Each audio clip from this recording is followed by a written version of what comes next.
Buenas tardes con todos. Vamos a dar inicio con el webinar Explosiones de polvos combustibles, que estará a cargo del ingeniero César Mascaro y el ingeniero Fran Esravich. Bien, ¿cómo están? Muy buenas tardes a todos. ¿Cómo les va?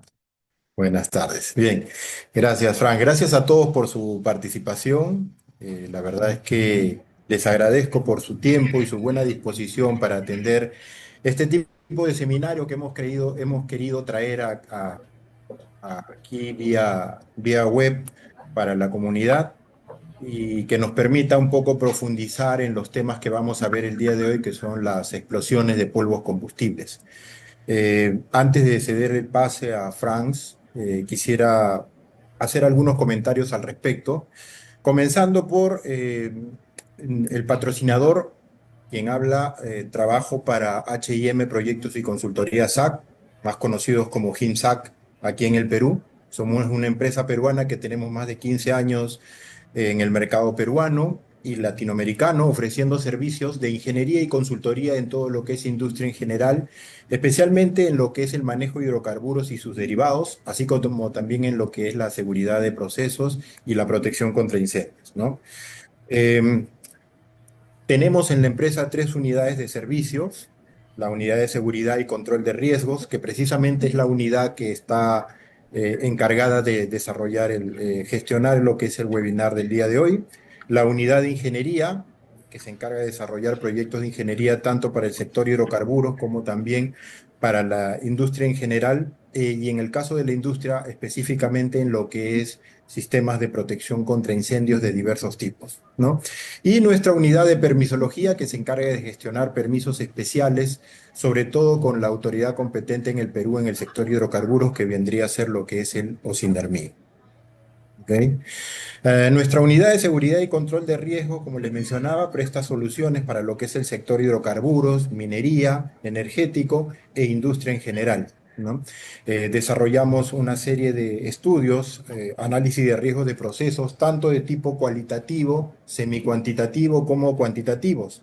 También desarrollamos algunos estudios especializados, sobre todo para el Ocinermin, aquí en el Perú, para aquellos sé que tenemos participantes que no son de Perú, así que vale la pena comentar que en el Perú tenemos una autoridad muy particular que es el Ocinermin, el organismo supervisor de la inversión en energía y minería, que establece reglamentación muy específica para el sector hidrocarburos y el sector minero, ¿no? Así que ahí hay una fuente importante de trabajo que tenemos también con lo que es la permisología. ¿Ok? Esta unidad, la unidad de seguridad y control de riesgos, es la que ha coordinado el día de hoy la participación del ingeniero Franz Dravich, ingeniero principal de GESCON, quien nos va a acompañar con una presentación acerca de las explosiones de polvos combustibles, ¿no? Eso vinculado al marco que tenemos, a la alianza estratégica que tenemos con la compañía GESCO, que es una compañía mundial especializada en todo lo que son soluciones de software para simulaciones avanzadas en riesgos industriales, ¿no? Todo lo que tiene que ver con incendios, explosiones, nubes tóxicas, etcétera.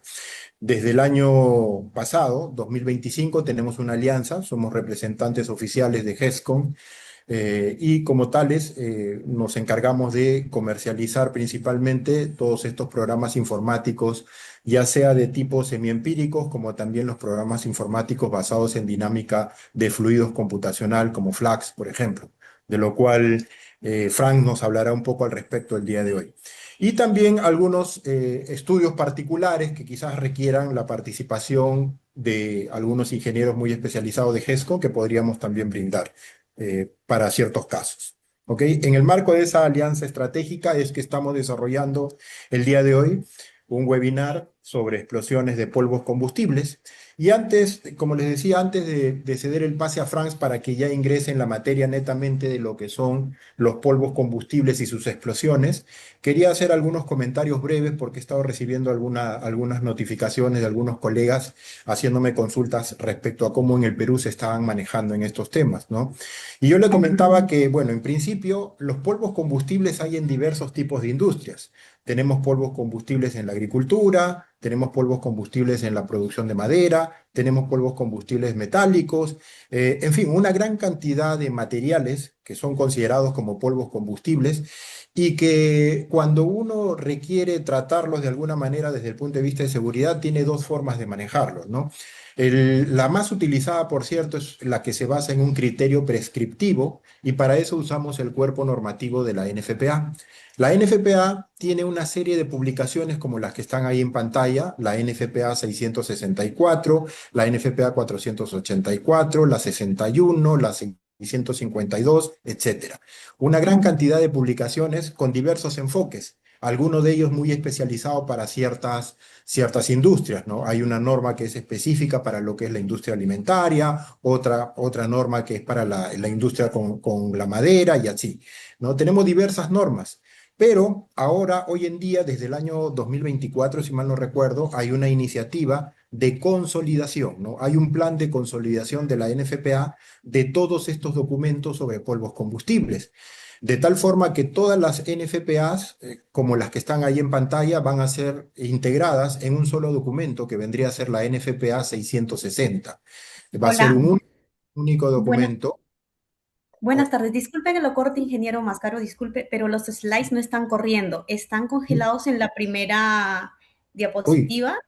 Por ok. favor, disculpe. Ah, ya. No, muchas gracias. Qué extraño. A ver, permítanme, por favor. ¿Qué pasó con esto? A ver, permítanme, por favor.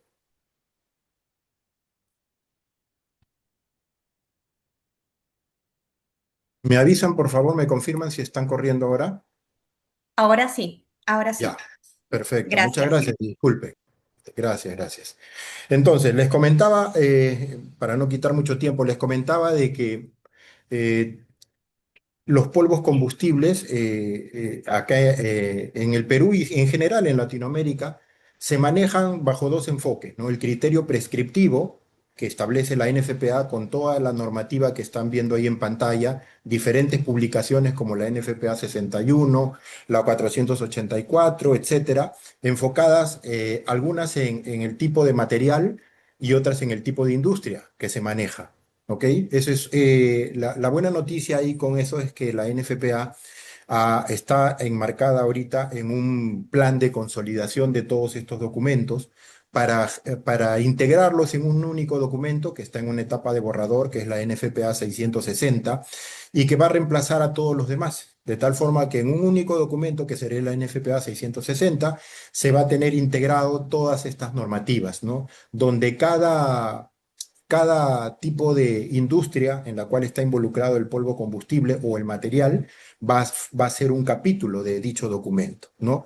Esperemos que pronto ya esté disponible para su aplicación, aún está en revisión, creo que ya está en el último borrador, si mal no recuerdo, y esperemos que pronto se publique, con lo cual sería ya pues formalmente la, el documento prescriptivo principal de la NFPA para el manejo de lo que son los riesgos de polvos combustibles, ¿no? Y por otro lado tenemos también otras fuentes, como por ejemplo las SPS, que utiliza ya no un criterio prescriptivo, sino un criterio más basado en desempeño, un criterio más ligado a aspectos de ingeniería y de proceso, en el cual se tiene un documento que está ahí en pantalla, que es la guía para el manejo seguro de los polvos combustibles en este caso, ¿no? Y que presenta también sus metodologías y sus recomendaciones para realizar una evaluación de riesgos cuando se tiene este tipo de material que serían los polvos combustibles. ¿Ok? Industrias con el riesgo de explosión de polvos combustibles hay muchas. De hecho, las que están ahí en pantalla las tenemos todas en el Perú. ¿Ya? Todas, ¿ah? Todas están en el Perú. Tenemos, por ejemplo, la agroindustria e industria alimentaria con materiales típicos como el manejo de harina, almidón, azúcar, polvo de cacao. La industria de la madera, por supuesto, con el polvo de madera. La industria química también con los polvos orgánicos e inorgánicos, colorantes, pesticidas y fertilizantes, muchos de ellos también que corresponden a polvos combustibles. La industria farmacéutica y la cosmética, ¿no? También tienen polvos finos orgánicos y medicamentos sólidos que pueden caer en la clasificación de polvos combustibles. La industria de los metales también, ¿no? Ahí tenemos el polvo de aluminio, el zinc, el magnesio. La industria de plásticos, que maneja resinas y polvos plásticos. La industria textil con el algodón y las fibras naturales, algo muy típico de Perú, por ejemplo. La industria del papel y la pulpa, aquellos que manejan celulosa y papel, ¿no? Energía y minería de carbón también, con carbón pulverizado. Tenemos todavía acá en el Perú algunas fuentes de energía que manejan carbón, ¿no? Y bueno, otros sectores más, como por ejemplo el sector de los biocombustibles, la producción de caucho y las pesqueras, ¿no? De hecho, nosotros hace un par de años tuvimos una experiencia bien interesante con una de las pesqueras más grandes del Perú por cierto, una de las pesqueras más grandes del mundo. En su manejo tuvieron algunos problemas con polvos combustibles porque la harina de pescado tiene ciertas particularidades. No solamente es un polvo combustible, sino que se procesa a temperaturas muy peligrosas, ¿no? Así que ahí hay un riesgo importante también que mapear. ¿Ok? Y bueno, y en cuanto a los procesos críticos que generan los polvos mismos, pues tenemos el aserrado de la madera, los procesos de elevación, de transporte, como los elevadores de granos, las tolvas de granos para almacenamiento, los hilos de almacenamiento, los filtros de manga en el proceso, los moliendas de grano, el sistema de transporte neumático, el sistema de transporte por fajas o bandas, como le quieran llamar. Hay una serie de procesos críticos dentro de esas industrias que mencioné en la lámina anterior que están muy involucrados en lo que es la generación de los polvos combustibles, ¿no? De hecho, uno de los últimos reportes que se ha consolidado, sobre todo en Estados Unidos, en cuanto a incidentes con polvos combustibles, lo ven ahí en pantalla, ¿no? Señala que el sector de la agricultura y la industria alimentaria contribuye casi con la mitad. Miren, 44% de los incidentes, al menos en Estados Unidos, de los incidentes más graves que han habido con polvos combustibles, han sido por manejo de polvos en lo que es la agricultura y la industria alimentaria, ¿no? Un sector muy, muy grande, ¿no? Y luego seguido muy de cerca por lo que es la industria de la madera, por ejemplo, ¿no? Incluso hasta la del papel. Entonces, la verdad es que queríamos traer este webinar porque desde el año pasado nuevamente les comento que hay una corriente muy importante aquí en el Perú, hay muchas empresas que nos han contactado, estamos desarrollando estudios de riesgos, análisis de peligros de polvos combustibles para casos particulares de generación de polvo combustible, sobre todo en la industria alimentaria, como les decía, en la agricultura, en la industria de la madera, también en las pesqueras. Y como ya han visto ustedes, hay una gran cantidad de industrias en las cuales este riesgo siempre va a estar presente. Era importante para nosotros, por eso, concretar con Franz, poder brindar un webinar en español sobre estos temas, de los cuales Franz le va a hablar con mucho más detalle, más conocimiento en cuanto a la teoría de los polvos combustibles, los factores que pueden provocar estos incendios o explosiones de polvo y cómo se manejan, sobre todo en cuanto al dimensionamiento de la severidad de estas explosiones, ¿no? ¿Cómo podemos nosotros, digamos, cuantificar el efecto que puede tener una explosión de polvo combustible, por ejemplo, ¿no? HESCON tiene desarrolladas, como lo mostrará seguramente Franz ahora, herramientas basadas en dinámica de fluidos computacional para casos muy particulares donde es posible modelar una explosión de polvo combustible, ¿no? Y eso es algo muy importante porque cuando nosotros desarrollamos los análisis de peligro de polvos combustibles, o DHA, como se le llama en inglés, el acrónimo en inglés, uno de los elementos que debemos de alguna manera cuantificar en el proceso del desarrollo del estudio es la severidad. ¿Qué tan severa puede ser una explosión de polvo combustibles?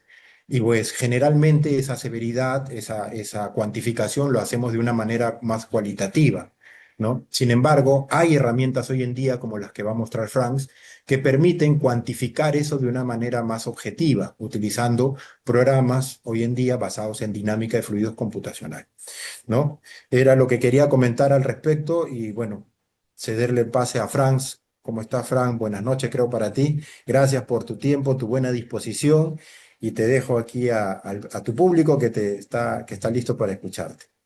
Gracias. Sí, sí, muchas gracias, César. Antes de comenzar, me gustaría agradecerte a ti, a César, a su equipo y a HIMSAC por la oportunidad de poder presentarles este webinar. Ya César acaba de hacer una introducción muy interesante de por qué, cuál es la motivación detrás de este webinar y por qué entender, estudiar y prevenir o proteger contra las explosiones de polvo es realmente muy necesario. Entonces voy a compartir mi pantalla. Por favor, me avisan si la ven. Screen. Ok. No sé si ven mi pantalla. Voy a poner la Sí se presentación ve. ahora. ¿Se ve? Sí se ve, Perfecto. Frank. Sí, se ve. Ok, Perfecto. muy bien. Entonces, eh, mi nombre es Franz Dravich. Yo soy ingeniero principal y jefe de entrenamiento de los productos de software de Gexcon. Yo estoy basado en Bergen, en Noruega. Y en esta presentación lo que me gustaría es, bueno, ya César acaba de presentar básicamente la introducción y acaba de introducir HIMSAC. Yo voy a introducir Gexcon brevemente. Después voy a introducir también las explosiones de polvo. ¿Qué es una explosión de polvo? Y después vamos a hablar de los detalles de cómo acontecen las explosiones de polvo, básicamente de fuentes de potenciales de ignición. Es el factor quizá más importante en las explosiones de polvo. Estrategias de prevención, de protección, análisis de riesgo y después voy a concluir con un poco de información sobre la herramienta Flax2Tex, que es una de las herramientas que desarrollamos aquí en Gexcon que nos permite, como dijo César, modelar explosiones de polvo con un nivel muy detallado en tridimensional. Gexcon somos un proveedor global de soluciones de ingeniería en el área de seguridad de procesos y gestión de riesgos y nos enfocamos principalmente en fenómenos de dispersión, incendio y explosiones. Operamos en los 5 continentes y somos socios. Tenemos una sociedad con HIMSAC en el Perú que nos representa. Esta sociedad ya va para 2 años, creo, César, y ha sido ciertamente muy fructífera.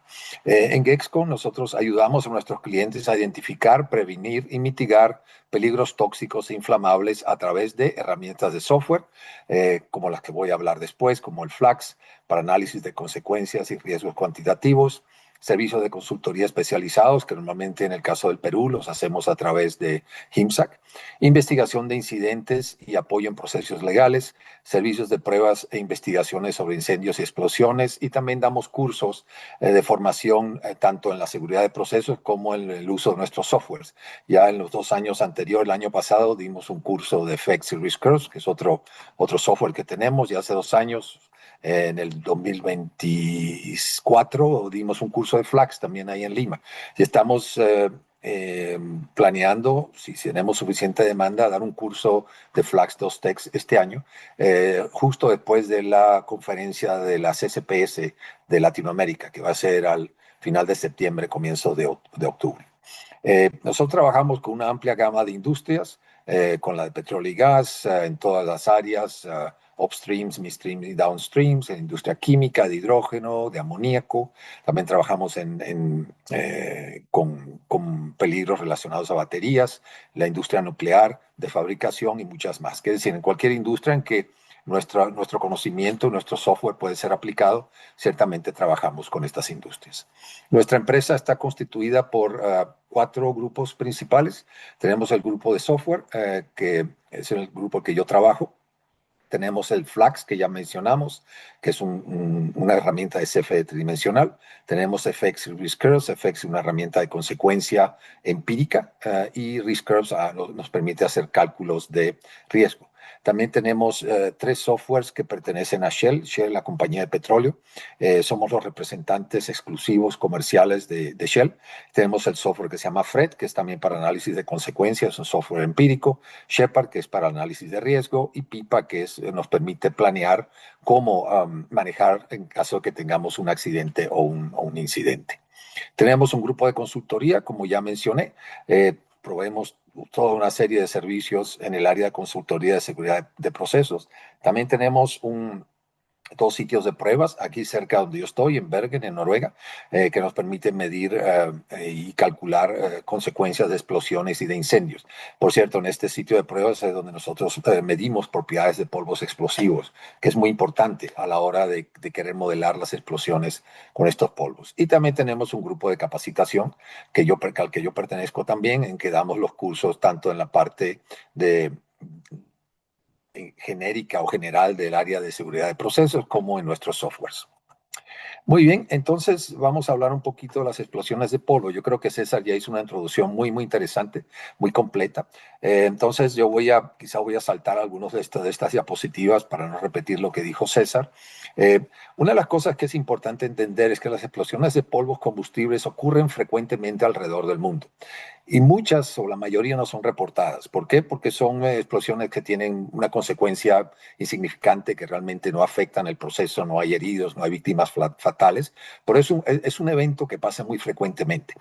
Aquí estamos viendo estadísticas anuales de Estados Unidos desde 2016 al 2023 y vemos que a lo largo de estos años ha habido un número y estas son explosiones ya de alto nivel, son explosiones significativas. Por ejemplo, en 2018-2019 se reportaron 37 de estas explosiones fuertes. Aquí en la segunda columna vemos el número de heridos, de personas que han sido lesionadas debido a las explosiones. Y en la última columna vemos el número de fatalidades, de víctimas fatales. Entonces, en promedio podemos decir que hay casi 2 víctimas fatales por año. Esto solo en Estados Unidos, hay 25 lesionados y tenemos un promedio de 27 explosiones que son reportadas. Esta slide ya lo presentó, este dato ya lo presentó César, pero básicamente para recalcar que productos comestibles, la industria de alimentos, es donde ocurren más frecuentes este tipo de explosiones, 43.7%, seguidos por el productos o el procesamiento de madera. Después también tenemos metales, la industria metal y otros, combinación de otros materiales. Estos son una estadística del año 2023 en Estados Unidos, donde vemos el número de incendios, explosiones, lesionados y víctimas fatales, dependiendo del tipo de material. Y aquí vemos nuevamente que en la mayoría donde ocurren la mayoría de las explosiones, como dije antes, es en la industria de alimentos, en la industria de madera, en la industria del metal. Sin embargo, la industria del carbón, de la producción de carbón, las minas de carbón, el número de eventos es menor, es más bajo, pero el número de víctimas fatales es mucho más alto. ¿Por qué? Porque cuando tenemos una explosión de carbón, de una nube de carbón dentro de una mina, ahí vamos a tener efectos dominó. Podemos tener derrumbe de la mina, podemos tener un incendio, podemos tener asfixiamiento. Entonces, aunque son explosiones que ocurren menos frecuentemente, tienen unas consecuencias mucho más severas. Por lo tanto, cuando estamos trabajando, por ejemplo, en minas de carbón, tenemos que prestar especial cuidado para evitar explosiones. Esta es otra estadística que es muy interesante, que nos muestra la incidencia de explosiones de polvo por equipo. Y vemos que normalmente donde tenemos almacenamiento del material, caso típico un silo, ahí es donde ocurren más frecuentemente estas explosiones. Otro lugar del proceso, otro equipo del proceso donde ocurren estas explosiones más frecuentemente es en lo que se llaman las cintas de transporte, los elevadores. ¿Por qué? Porque ahí estamos moviendo el material y eso va a ser proclive a la formación de nubes de polvo, que son las que pueden resultar en una explosión. Y aquí simplemente voy a mostrar algunos de los accidentes, o históricamente accidentes de gran magnitud que han ocurrido en el mundo. Desde 1979 hasta el 2023, son datos que yo he conseguido. El que es más cercano al Perú sería una mina de carbón en Sutatausa, en Cundinamarca, en Colombia, que resultó en 21 víctimas fatales. Entonces, simplemente es para recalcar el hecho de que estas explosiones continúan ocurriendo y es importante tratar de prevenirlas o mitigarlas. Ok, entonces eso es la razón por la que estamos aquí. Ahora quiero hablar en más detalle qué es una explosión de polvo. Bueno, primero, ¿qué es una explosión? Una explosión es un crecimiento espontáneo de energía química a partir de gases, líquidos, polvos o material explosivo, por ejemplo, dinamita, y normalmente incluye un proceso de combustión.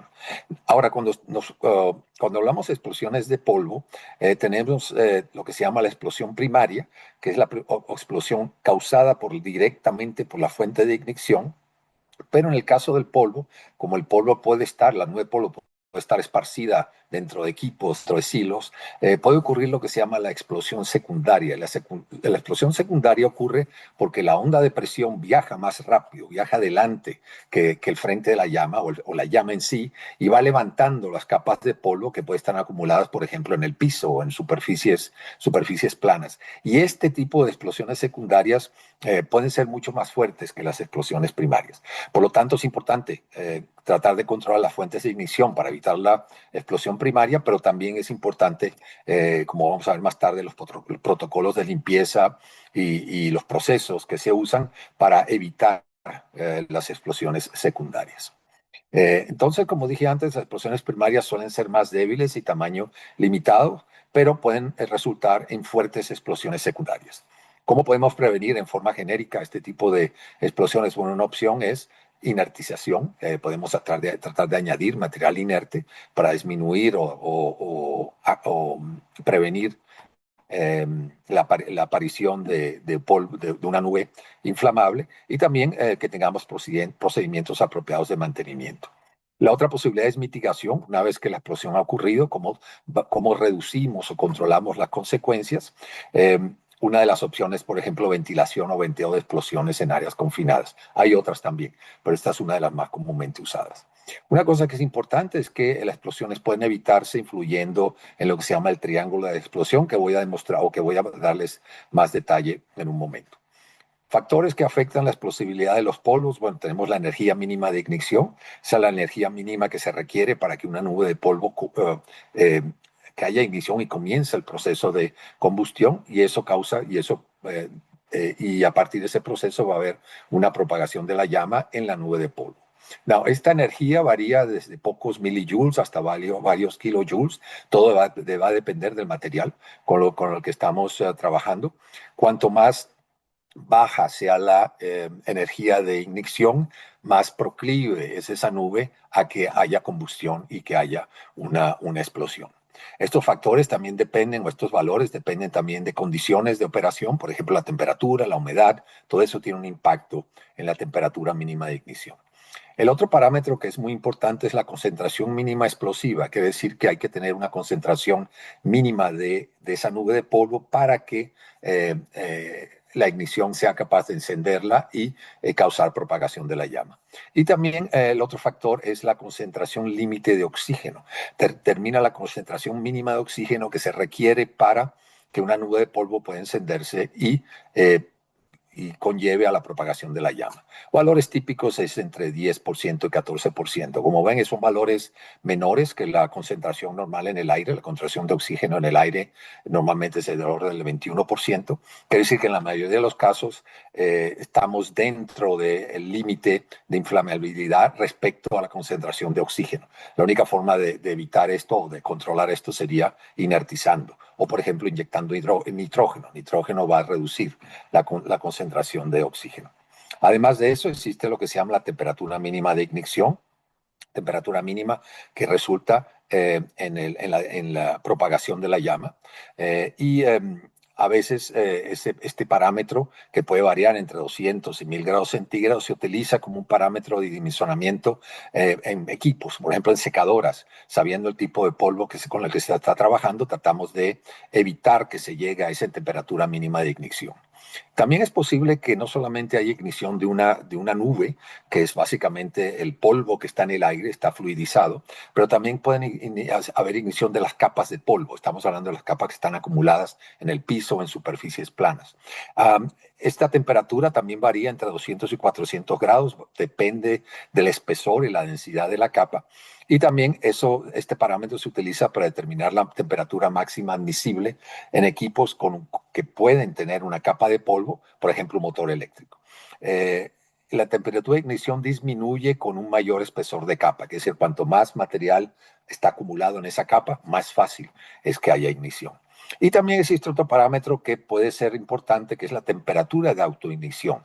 En el caso de la temperatura de autoignición, materiales orgánicos, especialmente, si están acumulados en grandes volúmenes y tienen poca superficie para ventilación y para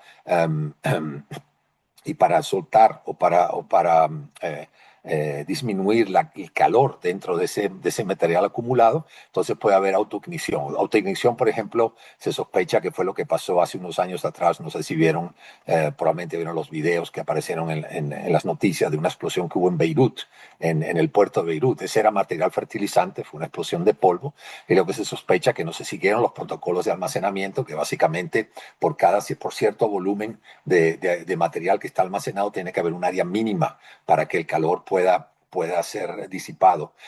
Y entonces eso es un proceso muy lento, puede llevar días, puede llevar semanas, pero eventualmente se llegó a esa temperatura de autoignición y ocurrió la explosión que todos vimos. Para que ocurra una explosión, como dije antes, tenemos que tener lo que se llama el triángulo de explosiones. El triángulo de explosiones básicamente incluye el combustible, que es el material inflamable.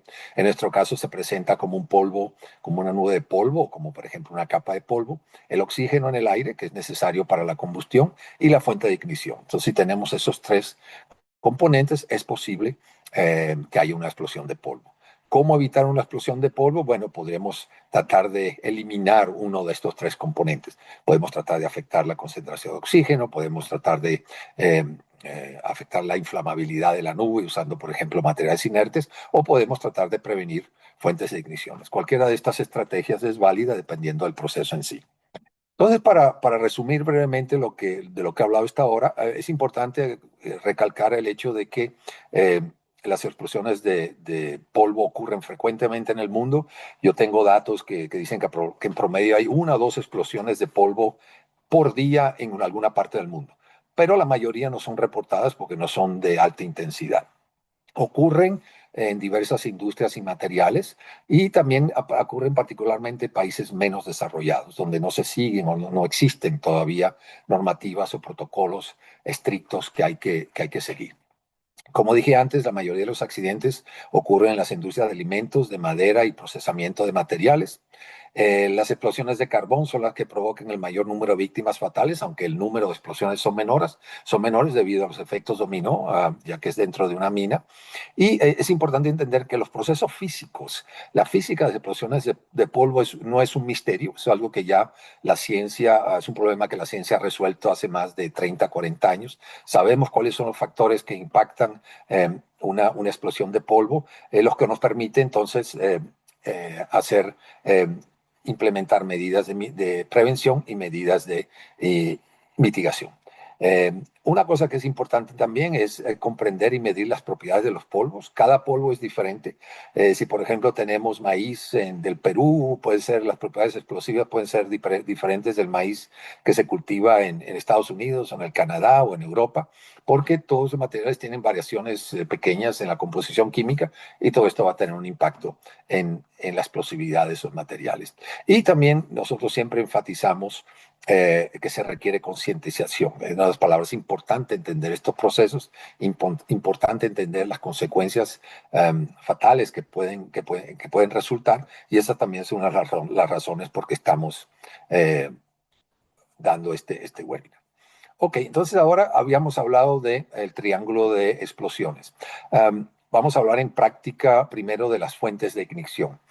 ¿Cuáles son las fuentes de ignición más frecuentes que vemos en la práctica? La norma europea describe o identifica 13 tipos de fuentes de ignición. Las más comunes son las que están aquí en negrita, básicamente superficies calientes, llamas y gases calientes, chispas mecánicas, aparatos eléctricos, electricidad estática y reacciones exotérmicas y autoignición. Ahora, para el caso de explosiones de polvo, las más frecuentes son nidos humeantes y autoencendido, llamas abiertas, superficies calientes, fricción mecánica, equipos eléctricos, descargas eléctricas y electrostáticas, que vamos a ver no son lo mismo, y reacciones exotérmicas y autoignición. Entonces, esta lista aquí son las fuentes de ignición más frecuentes en el caso de explosiones de polvo. Entonces, ahora les voy a describir brevemente cada una de ellas. La primera es nidos humeantes autoencendidos. ¿Qué es un nido humeante? Bueno, básicamente, cuando un material está acumulado y entonces se genera calor, porque es un material orgánico, hay siempre reacciones químicas muy, muy lentas que van generando calor. Si la generación de calor es mayor que la pérdida de calor, entonces se puede producir ignición. ¿Dónde ocurren frecuentemente este tipo de fuentes de ignición? En productos orgánicos, materiales con alto contenido de grasa, alto contenido de humedad y a temperatura, cuando el material está almacenado o se trabaja con ese material a temperaturas elevadas. Un caso típico, un secador o una secadora. Un ejemplo sería el autocalentamiento en un silo. Si, por ejemplo, si el polvo se almacena durante demasiado tiempo y el volumen y la razón o la fracción del volumen dividido por el área es demasiado alta, puede producir una explosión. También se puede provocar durante el llenado o el vaciado del silo, porque en esos casos se está generando la nube de polvo. La siguiente fuente de ignición son las llamas abiertas. En el caso de llamas abiertas, todo depende del tamaño y la temperatura de las llamas. Típico caso es cuando tenemos un trabajo en caliente. Por ejemplo, si tenemos un silo y por la parte afuera del silo están haciendo un trabajo de soldadura. Ese es el caso típico. Ahí eso puede haber una transferencia de calor hacia la nube y puede generar una explosión. O la otra posibilidad es que existe un incendio. Un incendio puede tener un efecto dominó de causar también una explosión de polvo. Superficies calientes, ese es otro tipo de fuente de ignición muy frecuente para polvos. Todo depende del tamaño y la temperatura de la superficie caliente. Cuanto más grande sea la superficie y más alta sea la temperatura, mayor es la probabilidad de que haya una explosión de polvo. Normalmente las superficies calientes raramente, encienden nubes de polvo directamente. ¿Por qué? Porque normalmente esas superficies calientes tienen ya unas capas de polvo alrededor de ellas.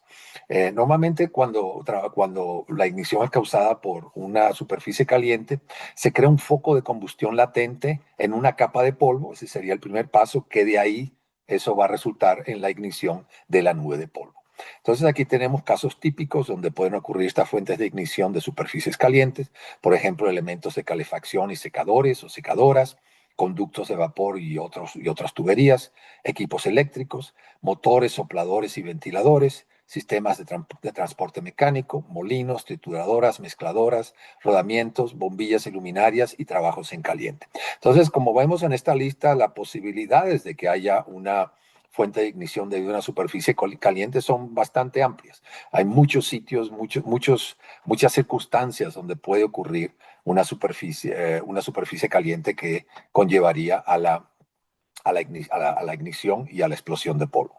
La otra posibilidad es lo que se llama la fricción mecánica. Si, por ejemplo, hay un operador que está dentro de un silo y entonces se le cae una herramienta de metal que choca con el metal y eso crea una chispa. Ese es un caso típico, la fricción mecánica. O también puede ser las superficies calientes. Si, por ejemplo, debido a la fricción se calienta la superficie, entonces eso puede generar ignición y una explosión. Por ejemplo, si tenemos una colisión que genera calor y produce fragmentos, estos fragmentos pueden ser calientes y pueden oxidarse. Eso genera una zona caliente alrededor de donde ocurrió la colisión, y las colisiones también pueden ocurrir una sola vez o repetidamente. Imaginen el caso que se está martillando, por ejemplo, en un equipo, en una superficie. Eso potencialmente puede ser una fuente de ignición. ¿Dónde se pueden producir este tipo de fuentes de ignición? En mezcladoras, en ventiladores rotativos y alimentadores de tornillo, por ejemplo, molinos, trituradoras, tamizadores rotativos y tamices, y diversos tipos de secadoras. Por ejemplo, secadores por pulverización y ventiladores. Entonces también, como vemos, hay potencialmente muchas posibilidades donde pueden ocurrir estas fuentes de ignición.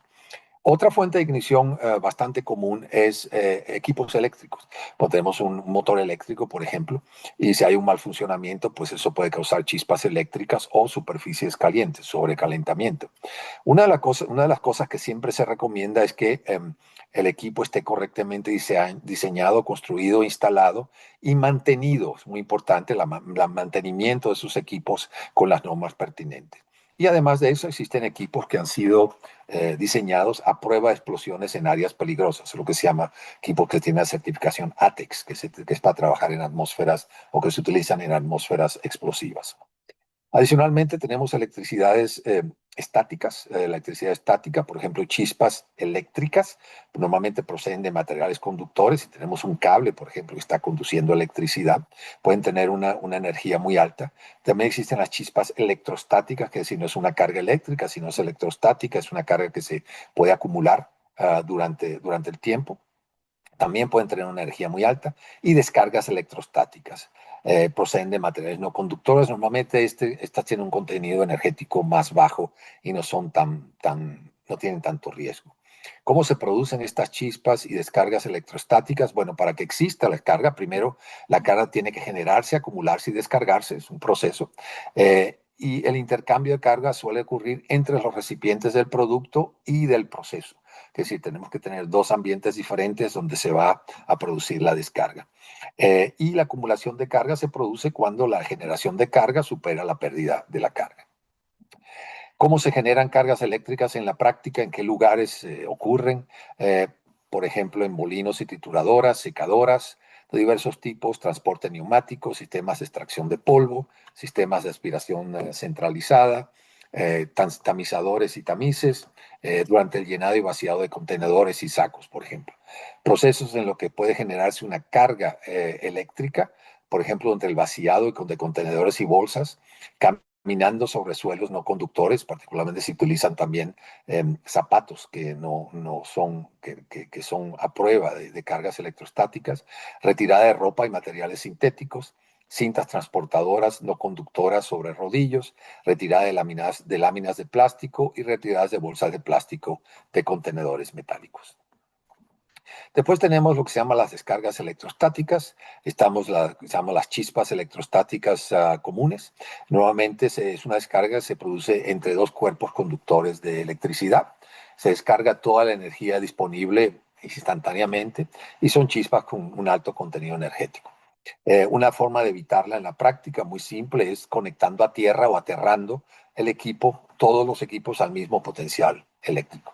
Después existe la descarga de corona, no es tan común y también no es una descarga o no es una carga muy alta, por lo tanto no se considera capaz de encender nubes de polvo ni tampoco se considera capaz de encender, por ejemplo, gases inflamables como metano o propano. Después existe la descarga de cepillo. En este caso tenemos materiales conductores redondeados y que se aproximan a materiales no conductores cargados. Normalmente el contenido energético es relativamente baja. Después existe otro tipo de descarga que es la descarga de cono. Descarga de cono puede ocurrir cuando se introduce polvo no conductor fuertemente cargado en un silo. Ese es el caso típico. Tenemos el material acumulado que forma básicamente la forma de un cono y ya entonces eso puede causar una descarga eléctrica. Y el otro tipo de descarga es descarga que se llama de cepillo. Sería la traducción de inglés, sería cepillo propagante. Pues eso ocurre cuando tenemos recubrimientos no conductores en el interior de tanques o tuberías conductoras. Tenemos un área no conductora y en ese caso puede causar la acumulación de la carga. Normalmente las energías son muy bajas, menor que un joule. Y bueno, una energía de un joule puede ser suficiente para ciertos materiales, para ciertos polvos inflamables. Entonces hemos visto que existen muchas posibilidades de opciones o en práctica que pueden causar una descarga, una fuente de ignición. Entonces, ¿qué podemos hacer para tratar de prevenir que haya una explosión de gas? Bueno, o de una explosión de polvo. Bueno, primeramente, tratamos de eliminar las atmósferas explosivas. Recuérdense que estamos hablando de las explosiones primarias. La idea es retirar el material inflamable. A veces se resulta muy difícil o en la práctica muy difícil porque es que requiere un proceso de mantenimiento, un proceso de limpieza constante, requiere un protocolo de limpieza muy riguroso. Aunque teóricamente eso sería una forma muy efectiva de afectar o de eliminar uno de los vértices del triángulo de explosiones, en la práctica es difícil de conseguir. La otra posibilidad es evitar concentraciones de polvo superiores a la concentración mínima explosiva, como ya vimos anteriormente. En práctica lo que se puede hacer es evitar la dispersión de polvo, al menos que sea algo deseable, pero también es difícil de conseguir esto en la práctica. Eh, una posibilidad es diseñar el sistema de ventilación para prevenir la acumulación o de llegar a esa concentración mínima explosiva en el caso de nubes de polvo. Y aquí es también donde nuestro software Flux es utilizado para optimizar los sistemas de ventilación en ambientes cerrados o donde podrían formarse nubes de polvo. Nuevamente la evidencia indica que las explosiones ocurren en recipientes del proceso donde la concentración de polvo está por debajo de la mínima concentración explosiva. ¿Qué quiere decir esto? Que muchas de estas explosiones ocurren cuando hay un mal funcionamiento de la planta, cuando el proceso no es el proceso normal. Cuando las condiciones son continuas, estamos dentro del proceso normal. Si esa planta ha sido bien diseñada, si se han hecho estudios de riesgo, se han considerado todos los factores que pueden crear o pueden resultar en una explosión de polvo, nuevamente no hay ningún problema. Pero cuando hay un mal funcionamiento, hay una parada, por ejemplo, inesperada, alguna alteración del proceso o de la rutina, eso puede generar una nube que llegue a concentración mínima explosiva. También puede ser debido a que existen medidas de seguridad poco fiables en el caso de que la planta no ha sido propiamente diseñada. Otra forma de evitar la formación de atmósferas explosivas o nubes explosivas es añadir polvo no inflamable a la mezcla. Normalmente se puede añadir carbonato de calcio o bicarbonato de sodio, esos son materiales inertes y ellos van a inertizar o van a reducir la inflamabilidad de la nube de polvo. Eh, es una opción que puede ser posible, pero a veces en la industria de procesos no es tan conveniente desde el punto de vista operativo, porque eso requeriría, por ejemplo, alimentadores de polvo inerte. Tenemos que incluir un material adicional. Sin embargo, en las minas, en el caso de las minas, sí puede ser más práctico, porque si existe material en la roca, por ejemplo, caliza u otros materiales, pueden ser combinados o mezclados con el polvo de carbón en el suelo de la mina. Y si se forma una nube de polvo, entonces esa nube de polvo probablemente no llegue a la concentración mínima explosiva. En el caso de secadoras, por ejemplo, lo que se hace es se añade agua para evitar que el polvo esté demasiado seco. Entonces, pues el polvo para que sea inflamable tiene que estar seco. La humedad afecta la explosibilidad de la nube de polvo. Otra posibilidad es añadir gases inertes, gases típicos a nitrógeno, dióxido de carbono, vapor de agua, productos de combustión o gases nobles. Normalmente lo que se procura cuando se añaden gases inertes es disminuir la concentración de oxígeno en el aire para evitar la explosión. Eso es práctico cuando, por ejemplo, tenemos recipientes o ambientes pequeños y cerrados, pero cuando tenemos ambientes grandes y abiertos, entonces donde el flujo de aire es significativo, controlar este proceso es mucho más complicado y puede que no sea práctico. Adicionalmente, evitar la entrada de aire a través de aberturas del equipo durante el llenado o la carga del producto, como para disminuir la cantidad de oxígeno. Y otra opción es instalar sensores de oxígeno cerca de las salidas. Eso es una forma de prevenir que haya suficiente oxígeno para que se inicie la explosión. Otra opción, como ya vimos antes, es eliminar las fuentes de ignición. Entonces, el primer paso es identificar fuentes potenciales de ignición. Hay que tener en cuenta, como ya vimos antes, que diferentes fuentes de ignición tienen energía diferentes. Entonces, es importante, por lo tanto, conocer cuáles son las propiedades del material o del polvo con el que estamos trabajando, propiedades físicas. Y eso es donde también nosotros en Gexcom podemos proveer este servicio, en que medimos las propiedades como las propiedades de los polvos. En ese caso, tenemos que saber cuál es la energía mínima de ignición, la temperatura mínima, para la nube, la temperatura mínima para una capa de polvo y la temperatura de autoignición en el caso que estemos acumulando o almacenando el material. Entonces, una vez que conocemos estas propiedades, podemos analizar el proceso y buscar estrategias para eliminar las fuentes probables de ignición. Y en el caso de autoignición, como dije antes, eso ocurre cuando tenemos material que está almacenado.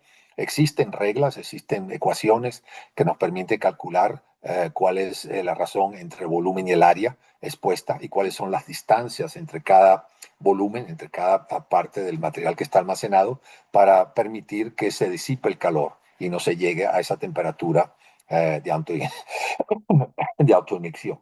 Un ejemplo práctico, como hemos trabajado, tenemos una secadora con un volumen interno de 3 metros cúbicos. Sabemos que la temperatura dentro del secador es 150 grados centígrados. Entonces, hemos hecho pruebas de laboratorio para ese polvo específico y vemos que podía llegarse a la temperatura de autoignición después de 18 horas para estas condiciones. Entonces, sabemos que desde el punto de vista del protocolo de operación, el producto tiene que circularse tiene que vaciarse o enfriarse dentro de un plazo de 18 horas para no llegar a esa temperatura de autoignición. Eso es algo que se puede calcular, es el tipo de estudios también que, por ejemplo, GIMSAC pueden hacer para ustedes.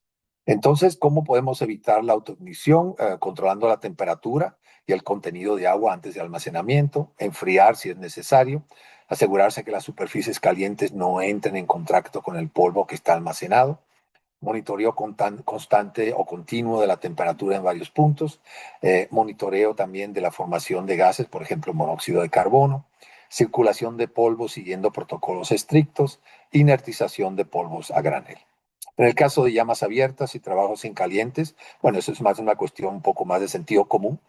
Primeramente, obviamente, no fumar durante esos trabajos y seguir también procesos hay que ser disciplinado, procesos estrictos para trabajos en caliente. Tener un permiso de trabajo, personal autorizado, que esté entrenado para ese tipo de trabajo, paradas controladas, protocolos de limpieza antes de hacer el trabajo en caliente. Si es posible, trasladar el equipo de trabajo a una zona segura o alejada de donde puede ocurrir la explosión y enfriar también el equipo de trabajo antes de volver a montarlo y ponerlo en marcha. Y si es posible, humedecer el material combustible inflamable mientras se está realizando este trabajo en caliente. ¿Dónde pueden ocurrir las superficies en caliente? En unidades de calefacción, en secadoras, en ductos de vapor y otras tuberías, en equipos eléctricos, también en motores, donde podrían ocurrir en motores, en sopladores y ventiladores, en sistema de transporte mecánico, en molinos y trituradoras, en mezcladores, rodamientos, bombillas y luminarias y trabajos en calientes. La temperatura máxima de una superficie caliente para estar siempre del lado seguro no debe superar 2/3 de la temperatura mínima de ignición. Eso de acuerdo a los estándares que utilizamos aquí en Europa, por ejemplo. Por lo tanto, es necesario conocer la temperatura mínima de ignición del polvo con el que se está trabajando. Y basado en eso, entonces podemos saber cuál es el valor máximo o permitido para esa temperatura en caliente. En el caso de fricción mecánica, no voy a ir en los detalles del cálculo, de cómo se puede calcular. Aquí vemos uno de los gráficos y tablas que se usan para este caso. Pero lo importante es estimar la probabilidad de ignición por fricción mecánica baseando en la temperatura mínima de ignición y la concentración mínima de ignición.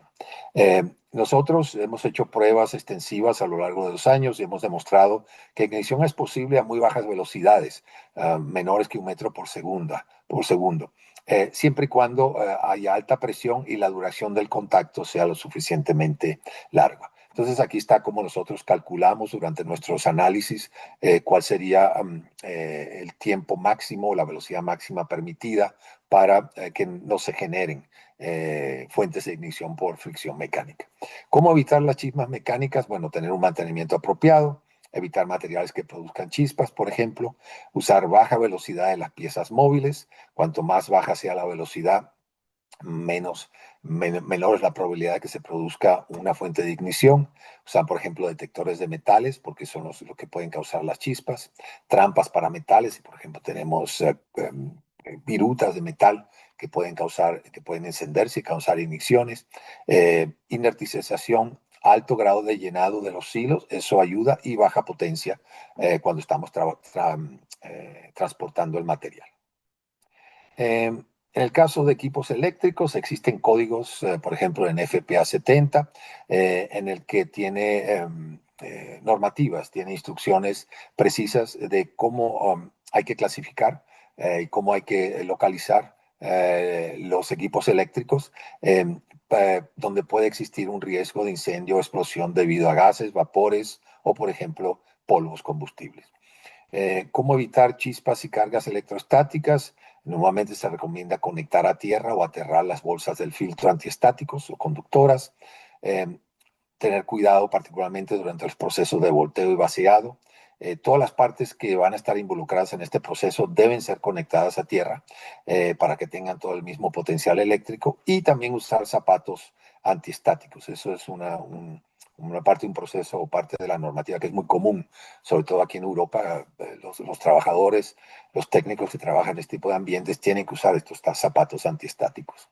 Y para el caso de descarga de escobillas, utilizar materiales con conductividad suficiente, ¿no?, para que no se acumule la carga, evitar uso de materiales no conductores en el proceso, si para el caso que la energía mínima de ignición del polvo sea menor que 3 milijoules, y limitar el tamaño de la superficie expuesta a materiales no conductores. En el caso de descargas cónicas, son difíciles de evitar. Como dije antes, normalmente no generan eh, cargas suficientemente altas para causar una explosión, pero siempre y cuando es importante estudiar el proceso y verificar que no es el caso. En práctica son difíciles de evitar, pero como dije antes, normalmente no generan suficiente energía para comenzar el proceso de combustión. En el caso de cargas de escobillas propagadas, no utilizar recubrimientos no conductores en el caso de recipientes. Y cómo evitar la acumulación de cargas, que eso es una condición necesaria para que haya una descarga electrostática. Bueno, en práctica es bastante difícil evitar la acumulación de carga. Lo que podemos hacer es evitar la manipulación innecesaria de polvo, que es decir, el polvo, siempre y cuando no sea necesario moverlo o agitarlo, es mejor dejarlo quieto. Aumentar la humedad relativa si es posible. Ionizar la atmósfera donde está el polvo. Utilizar materiales conductores para tuberías, filtros. Aterrar durante el llenado de tanques y sacos y todas las partes de la planta. Usar calzado y guantes y ropas antiestáticas, y evitar el uso de materiales aislantes. Una parte importante, muy necesaria en el caso que queramos evitar una explosión de polvo, son los protocolos de limpieza. Primero hay que tratar de evitar o minimizar dentro de lo posible la acumulación de polvo sobre pisos o sobre superficies horizontales. Pueden ser equipos, pueden ser estantes, plataformas, etcétera. Existen reglas basadas en experimentos que nos dicen cuál es el espesor máximo permisible de una capa de polvo para evitar que no haya explosión, que no haya una explosión de polvo. Normalmente el valor que se usa es 0.4 milímetros. Entonces, si la capa de polvo es mayor, o es más la altura o la espesura o el espesor es mayor que 0.4 milímetros, potencialmente puede resultar en una explosión. Una forma práctica de verificar este valor es mirar al suelo. Y si los colores del suelo no son perceptibles, que decir que la capa de polvo tapa completamente el suelo, sabemos que probablemente tenemos una capa de polvo que tiene un espesor suficiente para causar una explosión. Otra cosa que es importante también son el tamaño de los polvos, el tamaño del grano de los polvos. Normalmente cuando un diámetro nominal de 500 micrómetros o medio milímetro o mayor, normalmente no resultan explosiones de polvo. Es necesario tener polvos que son muy pequeños, menores que medio milímetro.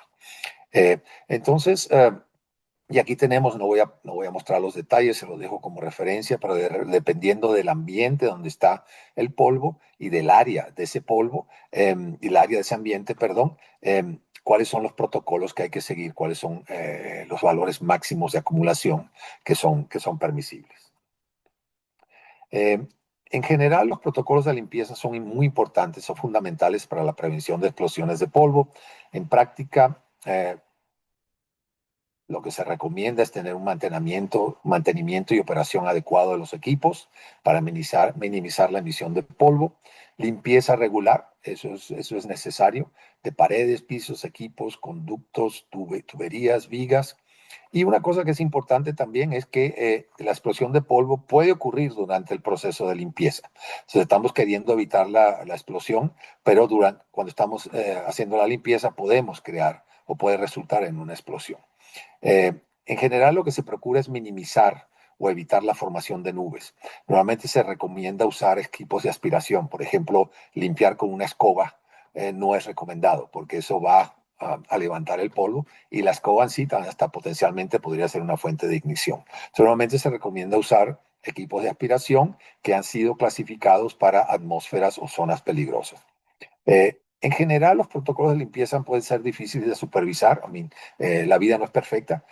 Siempre va a haber imprevistos.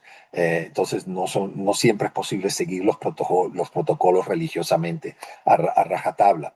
Pero por lo menos hay que tener un protocolo establecido y tratar de seguirlo lo más posible. Muy bien, entonces hemos visto cómo se pueden evitar las explosiones de polvo. Sin embargo, como dije antes, la vida no es perfecta, entonces siempre va a haber alguna posibilidad, algún potencial de que ocurra una explosión de polvo. Entonces el siguiente paso es mitigar, eh, disminuir las consecuencias de las explosiones. Una opción es ventilación de las explosiones. En ese caso usamos paneles de ventilas, o creo que llaman ventilas ustedes, o paneles de venteo o de ventilación. Estos paneles se abren automáticamente cuando la presión llega a un valor determinado, el valor de diseño de ese panel. Esa presión es causada por la explosión. Y el objetivo es ventear esa explosión para que para evitar que se supere la presión máxima, que estructuralmente el ambiente, el edificio o el recipiente donde ocurre esta explosión, esa explosión pueda soportar. Entonces, es una forma de proteger el ambiente o el equipo. Las ventajas es que es un sistema pasivo y sencillo.